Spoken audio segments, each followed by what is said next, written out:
I'm Ethan Mitchell, 32, lying in the ICU after a semi-truck turned my sedan into an accordion. For 3 days, I desperately called my parents to make critical medical decisions.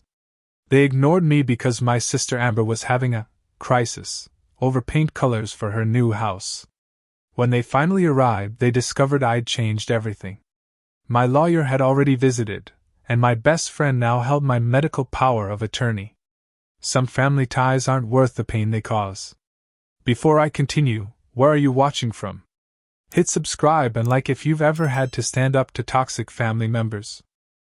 I wasn't always the family afterthought. There was a time, before Amber was born, when I was the center of my parents' world. I have faded photographs to prove it, Richard and Karen Mitchell beaming at their firstborn son. That golden era lasted exactly 4 years, 2 months, and 15 days until Amber arrived and permanently displaced me from the spotlight.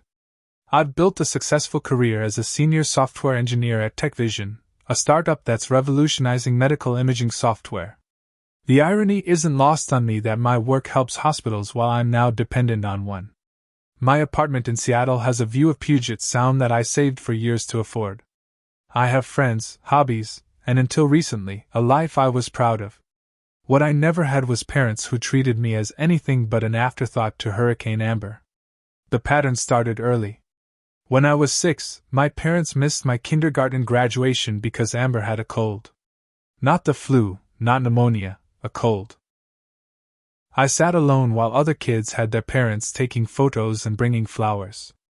Mrs. Wilson, my teacher, took a Polaroid and gave me a small cactus from her desk. I still have both. By the time I reached high school, I'd learned to expect disappointment. My parents missed my valedictorian speech at graduation because Amber had a dance recital the same day. "You'll be fine without us," Mom said. "You're so independent." Translation: you don't need us like Amber does. I gave my speech to a crowd of strangers while the 2 empty seats I'd reserved remained vacant all evening. College was another exercise in disparity. I worked 2 jobs and took out loans to cover my engineering degree at Washington State. Meanwhile, Amber changed majors 6 times at Northwestern, with my parents happily funding each pivot. "Finding yourself is expensive," Dad would say with a chuckle when I mentioned my loan payments. Somehow, there was always money for Amber's self-discovery but never for my stability. Holidays became performances where I played the role of supportive brother. Thanksgiving featured Amber's favorite foods. She hates traditional turkey.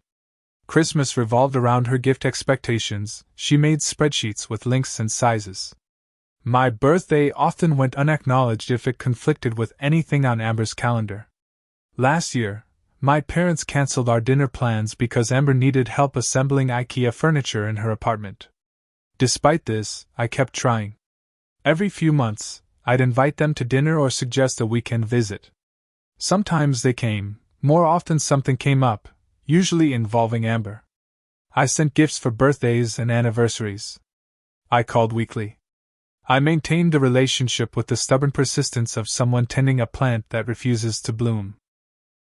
"You need to stop expecting them to change," my friend Marcus told me last year after my parents canceled our skiing trip because Amber broke up with her boyfriend and needed family support. Marcus has been my closest friend since college, more brother than friend, really. He saw the pattern clearly from the outside. "They've shown you who they are for 20 years. I didn't want to believe him. There's something deeply human about wanting parental approval, even when you've intellectually accepted it may never come. So I kept trying, kept hoping they would eventually see me.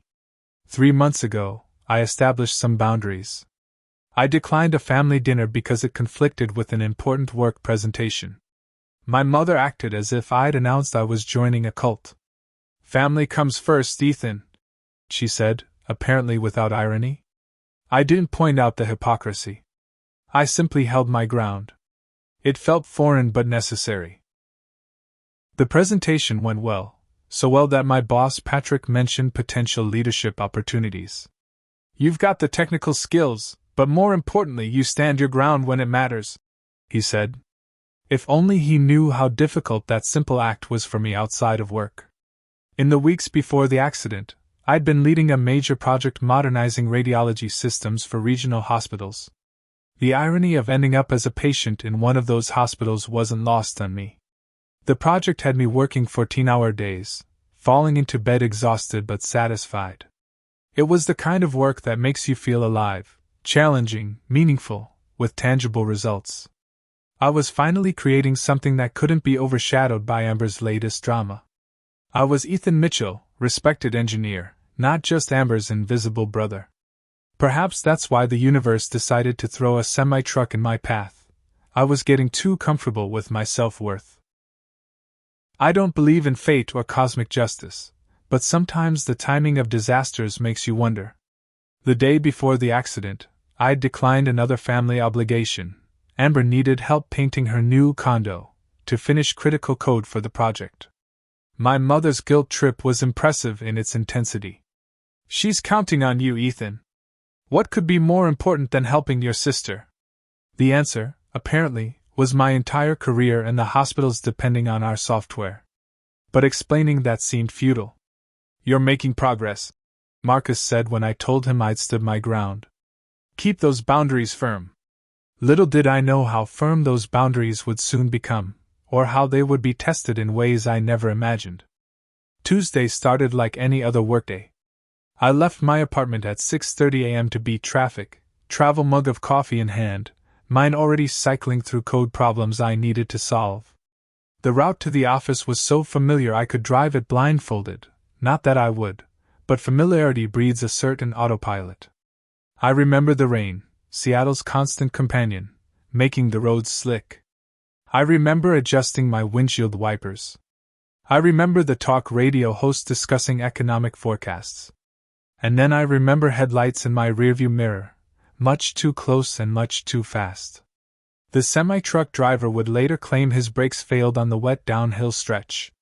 Whatever the cause, the result was the same: 80,000 pounds of steel and cargo barreling into my sedan, crushing it against the concrete divider, then pushing it into oncoming traffic where two more vehicles joined our violent dance.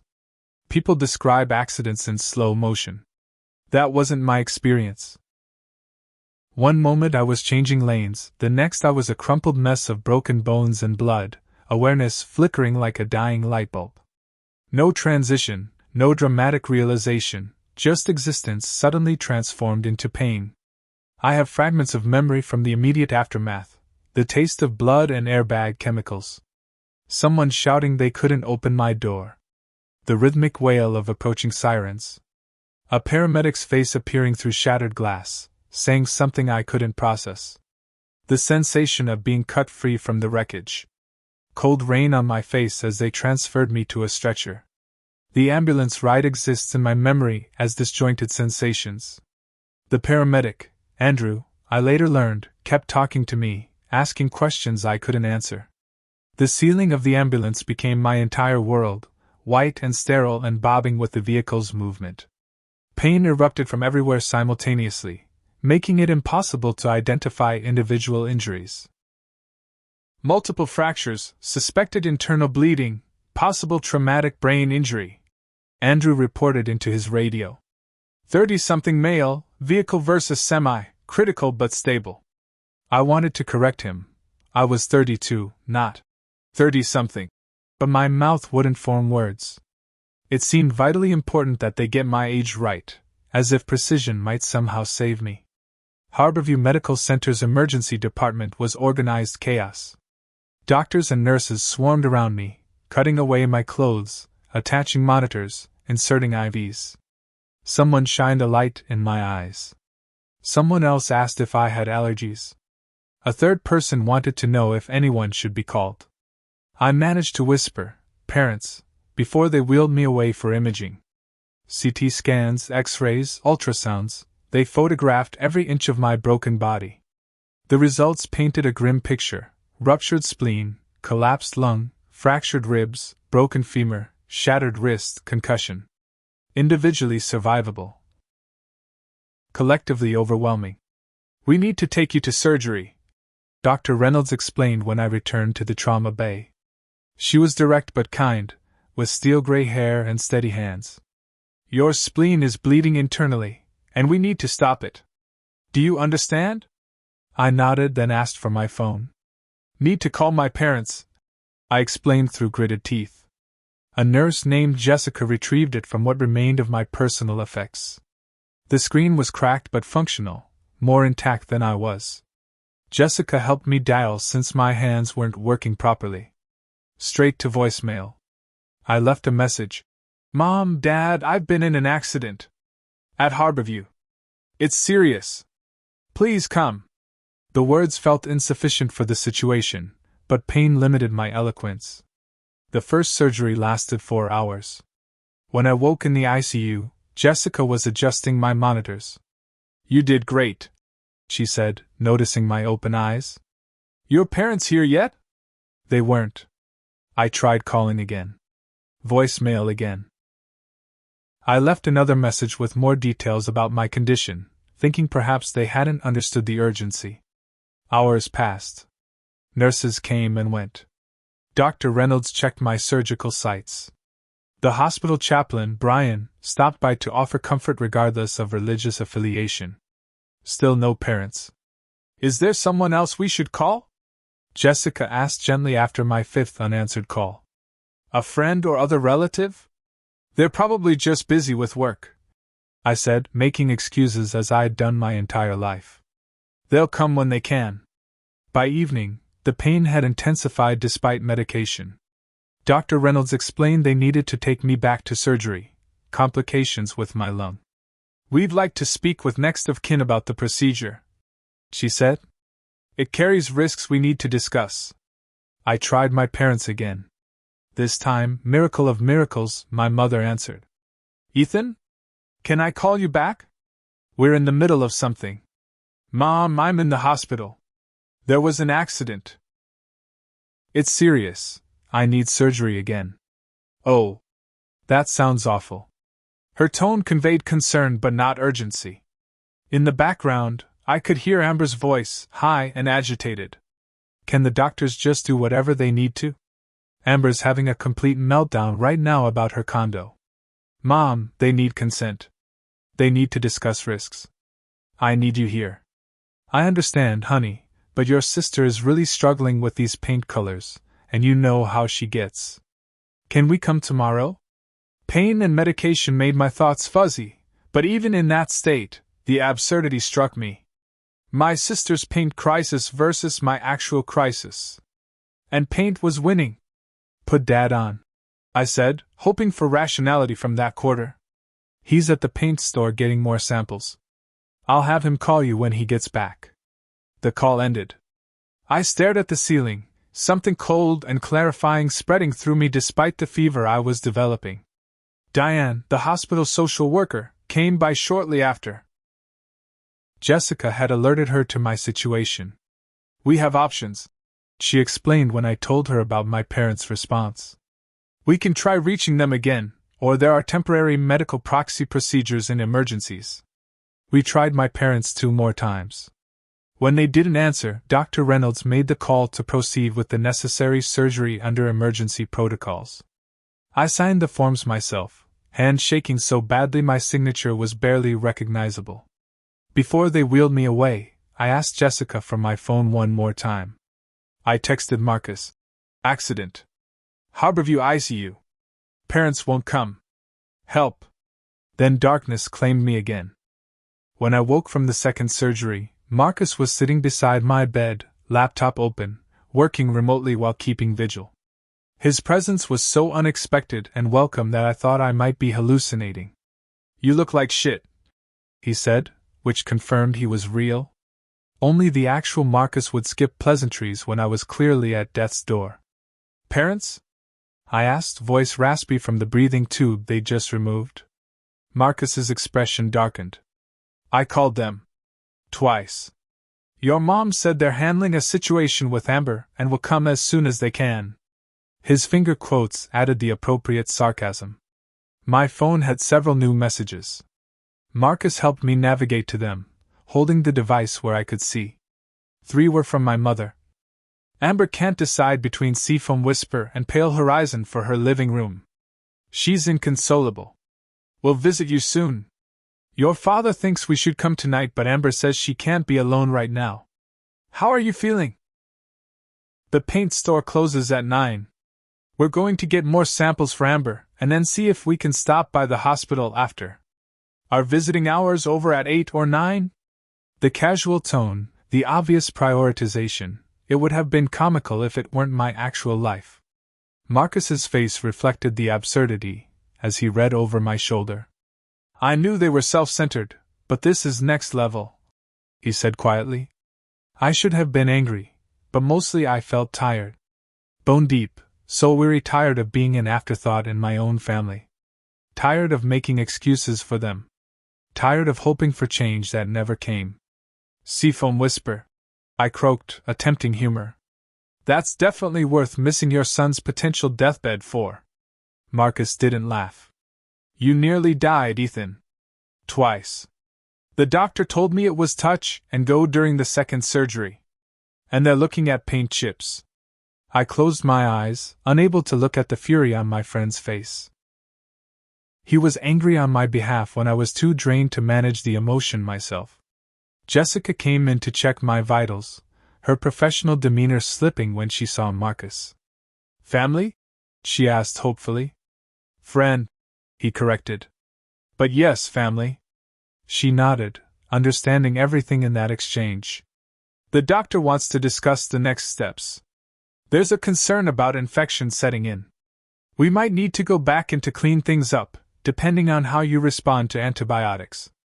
His parents? She asked Marcus quietly. Pained emergency, he replied, not bothering to hide his contempt. Jessica's expression spoke volumes. In her line of work, she'd surely seen all manner of family dynamics, but even she seemed taken aback. I'll have Dr. Reynolds come speak with both of you then. I tried calling my parents again after Jessica left. My father answered this time, his voice distracted. Dad, I really need you and Mom here. The doctors need to talk about another procedure. Ethan, you know we want to be there, but your sister is having a really rough time right now. The condo is a huge investment for her, and these colored decisions are stressing her out. The absurdity of his statement hung between us. I waited for him to hear it, to recognize what he was saying, to correct himself. He didn't. Dad, I might die. The words came out plainly, factually. Don't be dramatic, son. The doctors know what they're doing. His tone was dismissive, as if I were a child exaggerating a scraped knee. Amber threw the paint samples across the room. He continued. She's crying so hard she made herself sick. Your mother's with her in the bathroom now. You know how she gets when she's overwhelmed. I did know. Amber's meltdowns were legendary family events that required all hands on deck. When we were kids, her tantrums would instantly become the central focus of the household.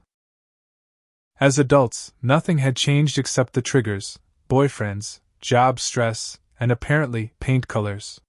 People are dying in Ukraine, I said nonsensically. The medication was making me loopy, but also, the contrast seemed important to articulate. What does that have to do with anything? My father asked, genuinely confused. Nothing. Everything. I'm hanging up now. I ended the call and turned to Marcus, who had heard every word. They're not coming, are they? He shook his head. Not tonight. Maybe not at all, unless it fits Amber's schedule. Dr. Reynolds arrived shortly after, clipboard in hand. She glanced at Marcus, then at me. This is Marcus Peterson, I said. He's... I trailed off, unsure how to describe him in this context. I'm his emergency contact, Marcus supplied smoothly. His family is unavailable. Dr. Reynolds accepted this with a nod and launched into an explanation of my condition. The infection risk was significant. They wanted to go back in tomorrow to clean the surgical sites and check for missed bleeding. The procedure carried risks, especially in my weakened state. Normally we'd discuss this with next of kin, she explained. Given the nature of the risks. I'm 32 and conscious, I pointed out. Don't I make my own medical decisions? You do, she confirmed. But with potential cognitive impacts from your concussion and the strong medications you're on, having family input is preferred. I laughed, a painful sound that pulled at my stitches. My family is currently dealing with the life or death matter of Seafoam Whisper versus Pale Horizon. Dr. Reynolds blinked, clearly not understanding the reference. Paint colors, Marcus clarified. His sister is having a crisis over paint colors for her condo. That's why his parents aren't here. Something flickered across the doctor's professional facade, surprise, perhaps, or disgust. She recovered quickly. I see. Well, Mr. Mitchell, we'll need your consent for tomorrow's procedure. And I'd recommend having someone here who can help advocate for you if your condition changes. I'll be here, Marcus said firmly. I'm not leaving. After Dr. Reynolds left, the hospital chaplain returned. Brian was younger than I expected for a chaplain, maybe mid-30s, with kind eyes and a calm presence. I heard your family situation is complicated, he said, pulling up a chair. Want to talk about it? I didn't consider myself religious, but something about Brian's straightforward approach broke through my defenses. The story poured out, not just the current absurdity, but the lifetime of being secondary. The constant message that my needs, my accomplishments, my very existence was less important than Amber's whims. I always told myself it didn't matter. I concluded, voice hoarse from talking, that I was an adult who didn't need parental validation. But lying here, possibly dying, and knowing they chose paint colors over being with me, it clarifies things. Brian nodded. Sometimes a crisis reveals what we've known but couldn't face. What matters is what you do with that clarity. What can I do? They're still my parents. Biology makes them your parents, Brian said gently. But family is also about behavior, about showing up. You get to decide what kind of relationship you want going forward, based on the reality of who they are, not who you wish they were. His words settled deep inside me, joining the cold clarity that had been growing since my mother's first dismissive response. Something was shifting fundamentally in how I saw my family and my place in it. That night, as infection-induced fever made me alternately sweat and shiver, I had a moment of perfect clarity. The family I had been chasing my entire life didn't exist. Never had. Never would. Continuing to hope for it was not persistence. It was self-destruction. When morning came, bringing with it another surgery and more uncertainty, I knew what I needed to do. Marcus was still there when I woke up, rumpled but present. He'd apparently slept in the uncomfortable ICU chair, his tall frame contorted to fit the limited space.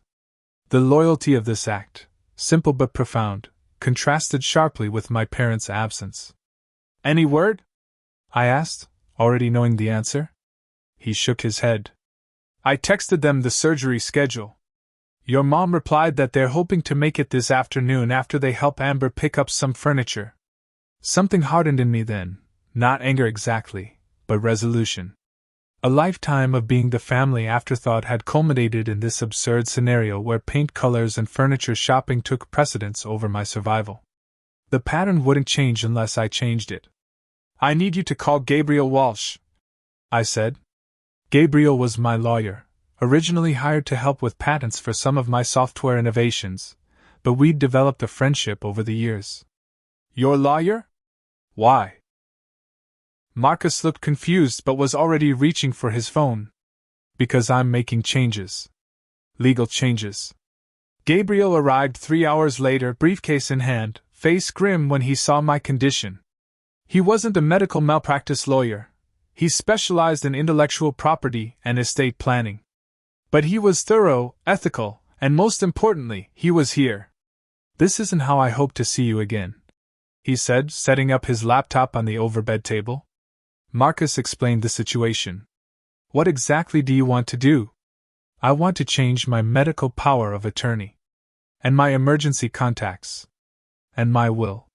The decisions had crystallized during the long night. I want to remove my parents from having any legal say in my care. Gabriel nodded, unsurprised. That's straightforward enough. Who do you want to designate instead? Marcus, I said without hesitation. He's the only one who showed up. Marcus looked up from his phone, startled. Ethan, that's a huge responsibility. Are you sure? More sure than I've ever been about anything. The fever had receded enough for me to think clearly, and this clarity felt like the first honest thing I'd acknowledged in years. You're more family to me than they've ever been. Gabriel walked us through the paperwork methodically. Medical power of attorney. Advance healthcare directive. Updated will. Each signature was a boundary being drawn, each initialed page a declaration of independence from toxic family dynamics. There's one more thing, I said as Gabriel prepared to witness the final document. I want to remove my parents from the approved visitor list. At least temporarily.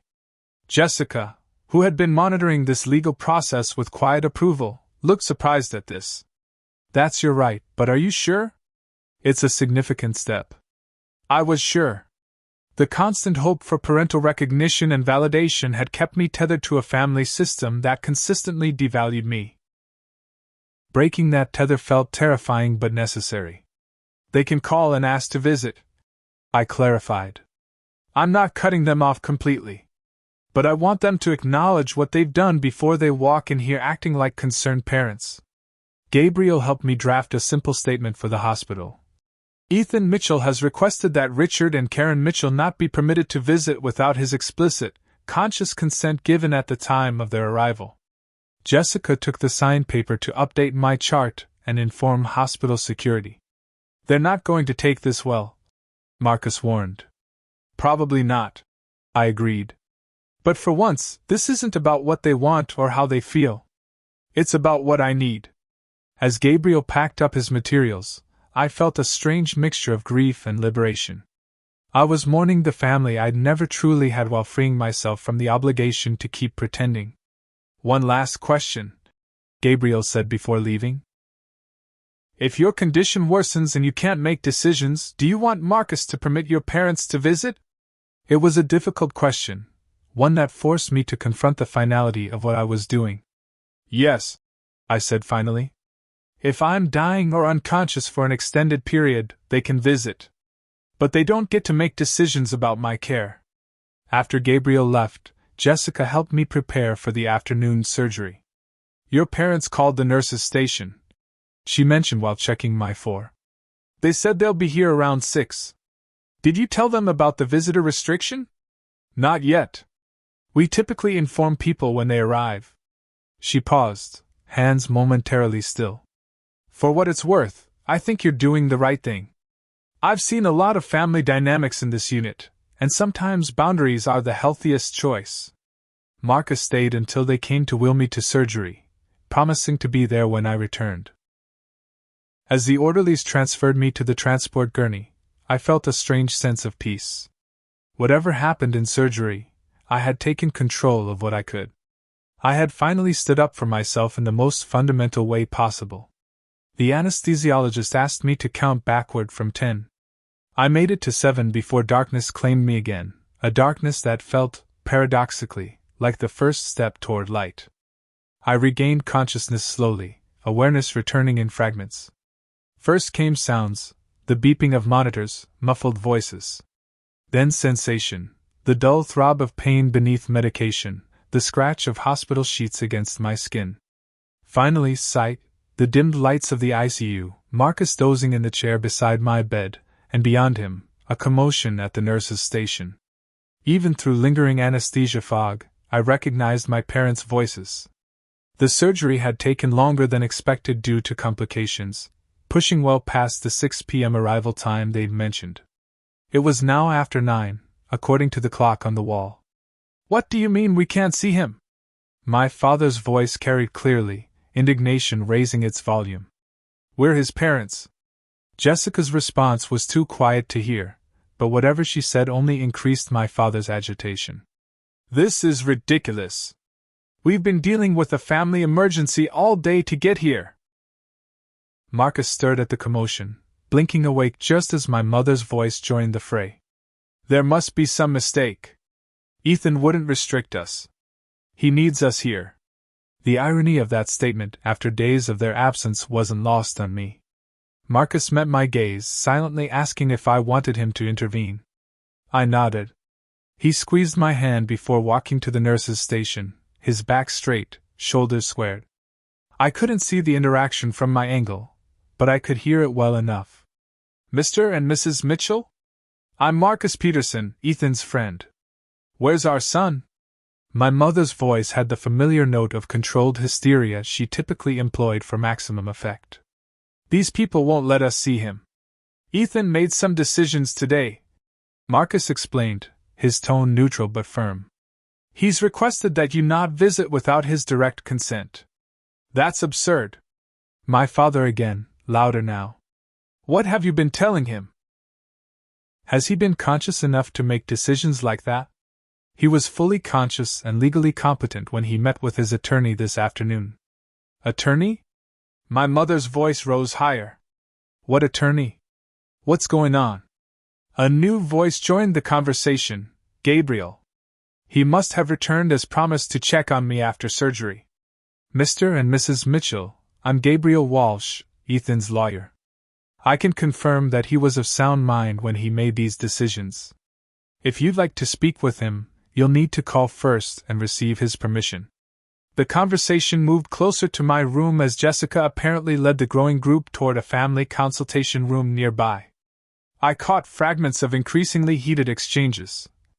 3 days in the hospital and you're just arriving now.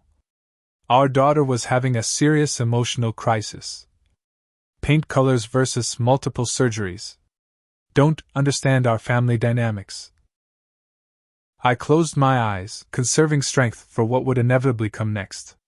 The medication made it difficult to focus, but one thing remained crystal clear. I didn't regret my decision. About 20 minutes later, Jessica returned. Your parents would like to speak with you, if you're willing. They're quite upset. Are they still insisting Amber's paint crisis justified ignoring me for 3 days? Jessica's professional mask slipped for just a moment, revealing her personal opinion before she restored her neutral expression. They're explaining that your sister has anxiety issues that require family support. So that's a yes. I sighed, the action pulling painfully at my surgical sites. I'll talk to them, but I want Marcus and Gabriel to stay. She nodded and left to relay my conditions. Minutes later, my parents entered, faces tight with controlled anger and performative concern. My mother immediately moved to touch me, but stopped when Marcus shifted protectively closer to my bedside. Ethan, what is going on? She demanded. Why are you doing this? The direct confrontation, no greeting, no questions about my condition, no acknowledgement of their absence, confirmed everything I'd realized over the past few days. I nearly died, I said simply. 3 times. I called you repeatedly. You chose paint colors over being here. That's not fair, my father interjected. Your sister was having a complete breakdown. You know how she gets. I do know. I've always known. And I've always accepted coming second. But this crossed a line I can't ignore. My mother's expression shifted to the wounded martyrdom I knew well. We're here now, aren't we? We came as soon as we could. 3 days later. After helping Amber with paint colors and furniture shopping. You don't understand what she's been going through, my mother insisted. This condo is her first major purchase, and she's terrified of making wrong decisions. The absurdity struck me again, my sister's decorating anxiety versus my actual life-threatening condition. The contrast was so stark it almost seemed comical. I changed my medical power of attorney, I said, changing direction. Marcus is now legally responsible for my healthcare decisions if I can't make them myself. This landed like a physical blow. My parents stared, momentarily speechless. You can't do that, my father finally said, though his tone lacked conviction. He already has, Gabriel confirmed. The paperwork is completed and filed with the hospital. My mother turned on Gabriel. You had no right to facilitate this when he's clearly not thinking clearly. Mrs. Mitchell, I've known your son for 5 years. He was entirely lucid and his reasoning was sound. This was his decision to make. A new voice joined the conversation, Amber's. She pushed into the room, eyes red from crying, designer handbag clutched like a shield. What's happening? Why is everyone fighting? Her gaze landed on me, widening at the sight of my injured state. Oh my God, Ethan! You look terrible. Amber, not now. My father warned, but she continued. I don't understand why you're punishing Mom and Dad. They've been worried sick about you. This revision of reality, so typical of my family's dynamics, was the final straw.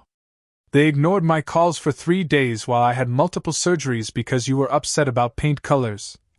I said, each word precise despite my fatigue. That's not worry. That's neglect. Amber's face crumpled.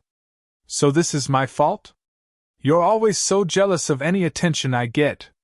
The accusation was so wildly inverted that Marcus actually laughed, a short, incredulous sound he quickly suppressed. No one's saying it's your fault, honey. My mother soothed, immediately pivoting to comfort Amber, who was now sobbing dramatically. The familiar choreography played out exactly as it always had, Amber's emotions immediately becoming the central concern, everything else secondary. I watched this display with strange detachment, as if observing a play I'd seen too many times to be affected by anymore. My father alternated between trying to calm Amber and throwing accusatory glances at me, Marcus, and Gabriel. My mother was fully focused on Amber, arm around her shoulders, murmuring reassurances. Hospital security appeared at the doorway, drawn by the escalating volume. Everything okay in here? The officer asked, taking in the scene. No, I said clearly. I'd like my parents and sister to leave now. You can't just throw us out, my father protested. We're family. Being family isn't just biology, I said, echoing Brian's words from earlier. It's about showing up. It's about priorities. You've shown me where I rank, and I'm adjusting accordingly. The security officer stepped further into the room.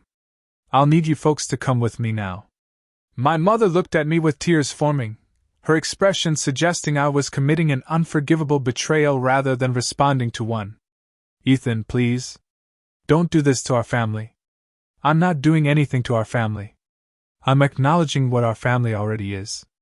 You can call tomorrow if you want to visit, but I'll need to approve it first. As security escorted them out, Amber's sobs echoed down the hallway, predictably drawing attention and sympathy from everyone within earshot. The familiar sound, so often used to manipulate family dynamics, now seemed distant and irrelevant, like background noise from someone else's life. When they were gone, I exhaled slowly, wincing at the pain in my chest. Marcus sat down beside me again, his presence steady and reassuring. You okay? He asked quietly. No, I admitted. But I think I will be. Gabriel checked his watch. I should go, but I'll be available if you need anything else. What you did today took courage, Ethan. After he left, Jessica returned to check my vitals, her expression professional but her eyes conveying approval. Your blood pressure's actually better than it was before they arrived, she noted. That's telling.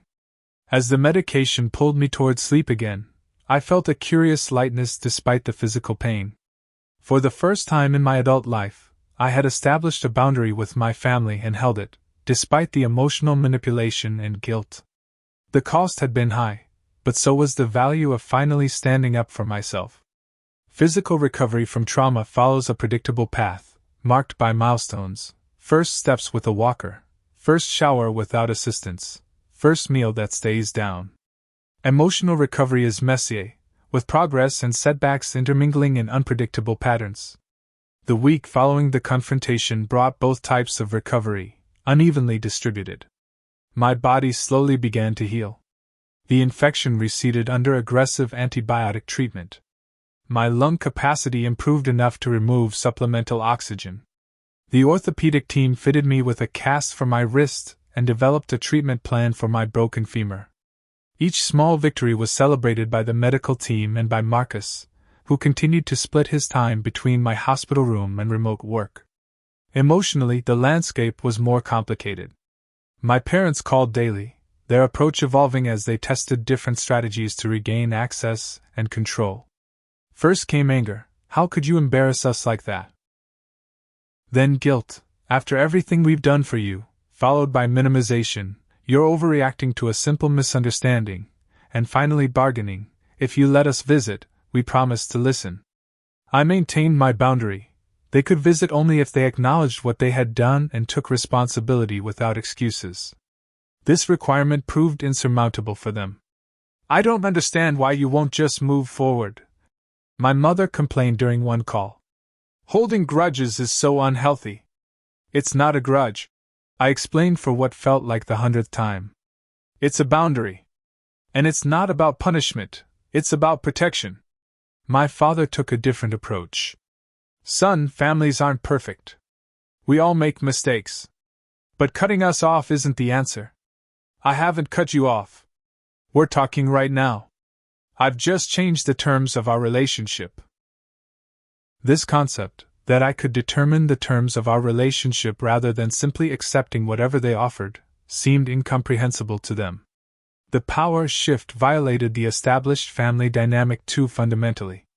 Amber's response was the most surprising. After the initial dramatic exit, she texted me the next day. I didn't know you were that badly hurt. Why didn't you say something? The question reflected such profound disconnection from reality that I didn't respond immediately. When I did, I kept it simple. I called repeatedly over 3 days saying exactly that. There was a long pause before her next message. Mom and Dad said you were fine and just wanted attention. This revelation, that my parents had actively misrepresented my condition to maintain Amber as the priority, was both shocking and unsurprising. It confirmed the pattern I'd suspected but never wanted to fully acknowledge. I had 3 surgeries and nearly died, I replied. They knew that.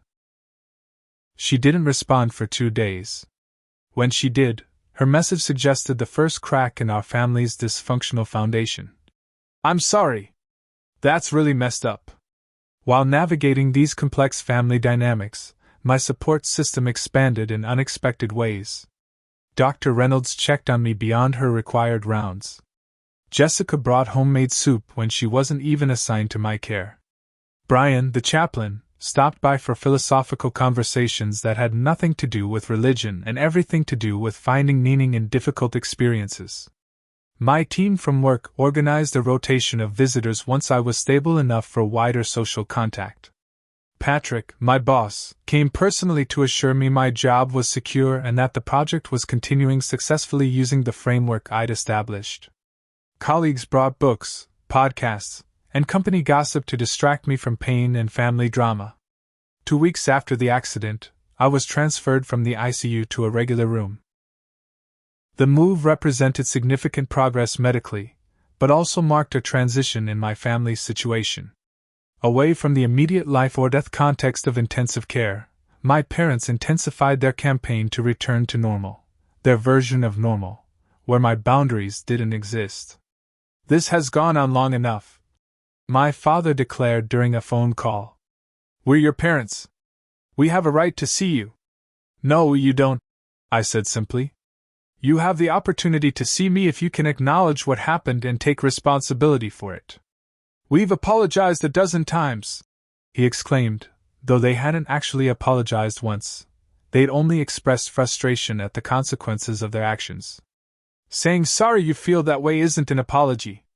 Saying we should have handled things differently isn't taking responsibility. The conversation ended as they all did, with my father hanging up in frustration and my mother texting afterwards to explain why I was being unreasonable.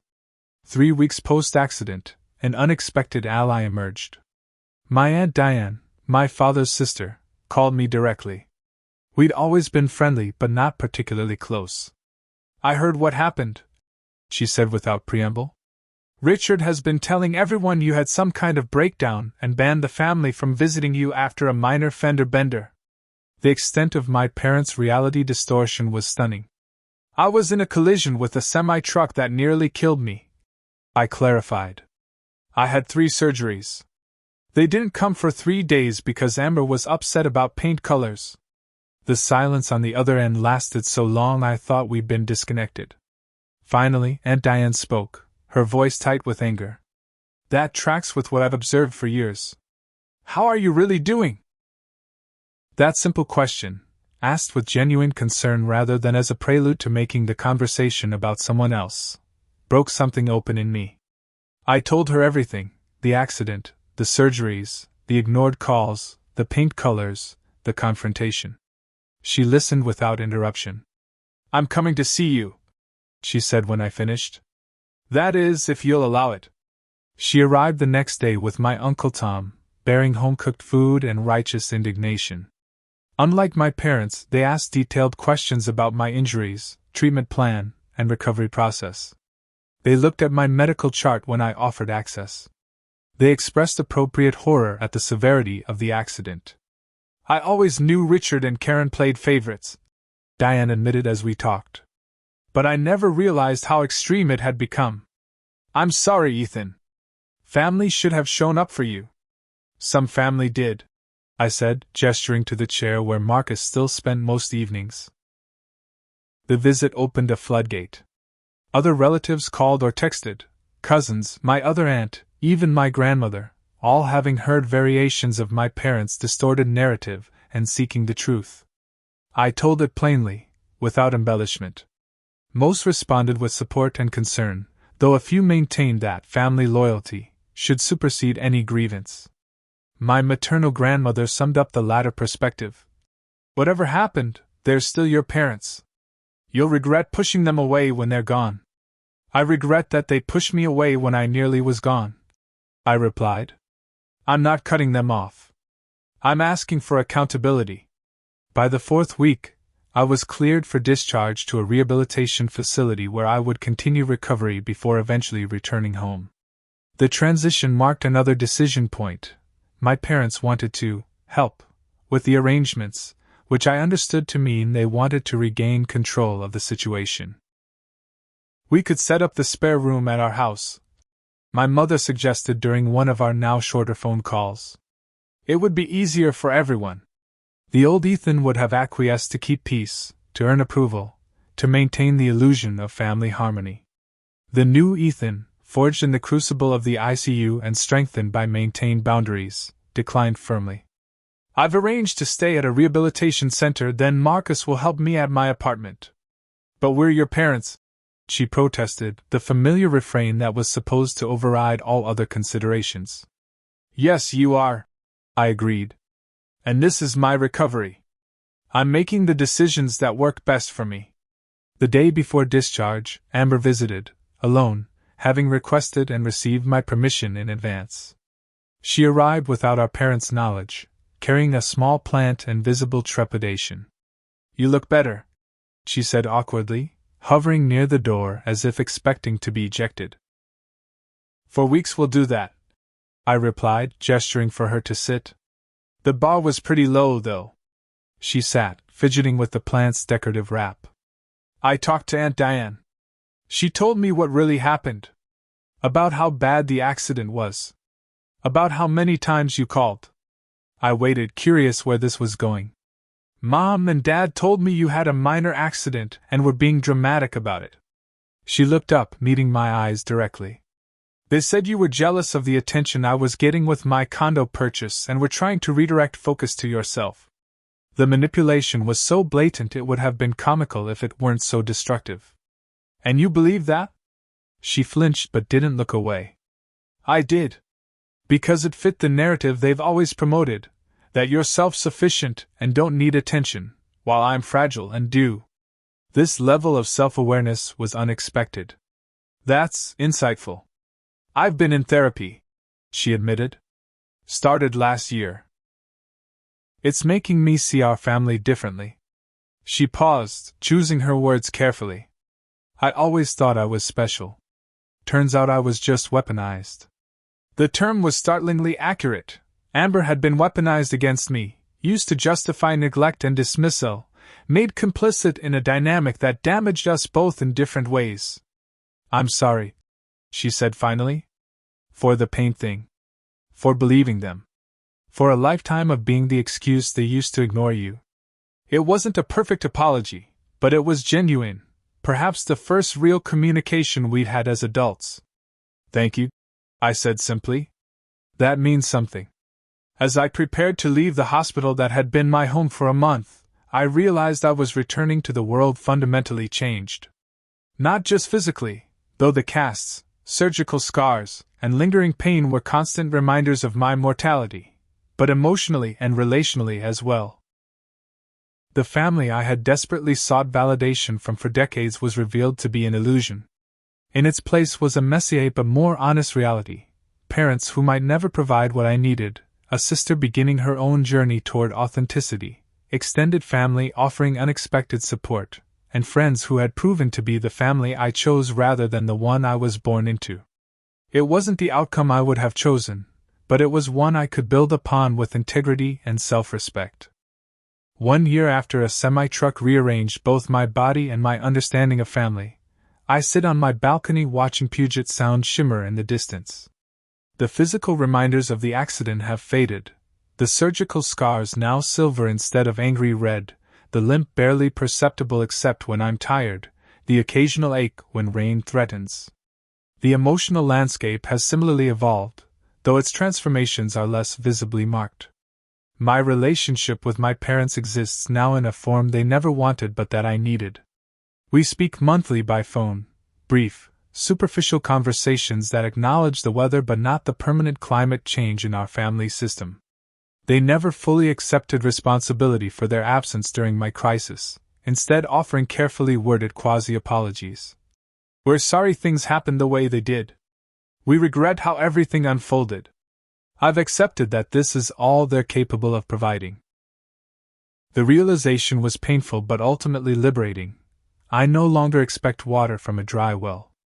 Our in-person interactions are limited to occasional family gatherings where the wider family presence creates a buffer zone of social expectations that prevents deeper conflicts from surfacing. Last Thanksgiving at Aunt Diane's house, we maintained polite conversation about safe topics, sports, movies, recipes, while carefully avoiding the emotional landmines that lurk beneath the surface. Amber and I have developed a cautious, evolving relationship independent of our parents. Her therapy has continued, revealing family patterns she's working to understand and overcome.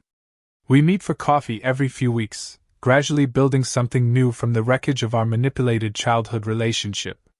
"Do you think they'll ever really get it?" she asked during our most recent meeting. "About what they did? About what they're still doing?" "I don't think so," I replied honestly. "Their worldview can't accommodate that level of self-reflection without collapsing." She nodded, understanding. "It's strange to mourn people who are still alive." "That's exactly what it is, grief for the parents we needed but never had, mourning for the family myth we were raised to believe in but that never actually existed."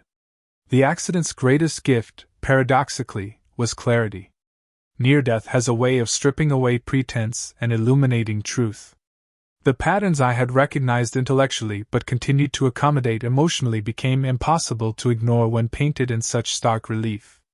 Paint colors versus survival was perhaps the perfect metaphor for a lifetime of misplaced priorities. My chosen family has strengthened and expanded.